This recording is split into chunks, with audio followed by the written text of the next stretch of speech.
got really hit hard in the retail industry, shopping centers and retailers and malls, etc., etc. All these guys who got hit majorly, you could put in the list, the top of the list, you could put the clothing and apparel. These guys got hit. It's close to 80%. I saw studies, very, very scary stuff. 80%. And right behind them, you find around the 60%. You find the electronics and appliances, furnishings. All these guys. 40% went down for the sporting goods and the musical industry. All those guys. And right behind them, you have the restaurants and all the rest. And the list goes on and on. It's no wonder that people in retail cannot pay their rent. They cannot pay their rent, and they had to do all kind of they had to withstand all kind of solutions together with their landlords to make sure that they can still survive and they can still hold on. Not a simple situation at all for anyone. Now, there's a huge difference between states and areas that were quarantined until now and those who much earlier had some stores open, etc. They lost a lot less, meaning if we're talking about 80% for apparel, in other areas it could be 30%. It's significant, and probably those guys will not fail as much.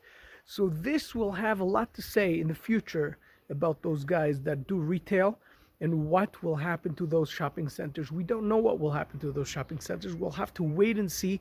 While when you have water and it covers everybody, you have to let the tsunami go away and to see what happened to the ground, who got hit, who got drowned, who cannot come up again, who will come up, and what will happen then. We cannot know at this point. We just know that retailers got hit in that magnitude. It's unbelievable. I don't think that we ever experienced this kind of a thing. Meaning, we know that we didn't experience this kind of a thing, but that we voluntarily closed the country, or closed countries, closed the world in order to have people safe. Because even in the Great Depression, it wasn't forced. It was just happened because after the stock market, fell and the government didn't do much, etc. Things happened. It was an aftershock that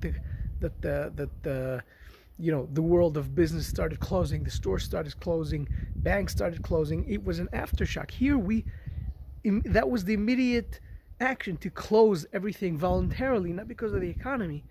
Not that everything was super great. We had problems, but not to that extent. We closed the country, and that caused all these things. We don't know what it will bring. We know the numbers, pretty much. We don't know what will be the outcome. We don't know who will emerge, who survived, who didn't survive, and that's why we cannot act right now to go and run and buy crazy things, unless, again, deep pockets, people with deep pockets, families with deep pockets, businesses with deep pockets that are not leveraged, that have a lot of cash, and they can stay with a center that is being foreclosed, or the owner has to sell it for, they can take it for whatever price they can and stay with whoever, and the problems that are like we say as is, and they can stay with it. They have no problem with that. These are the only ones who can go for deals like that. No one else should.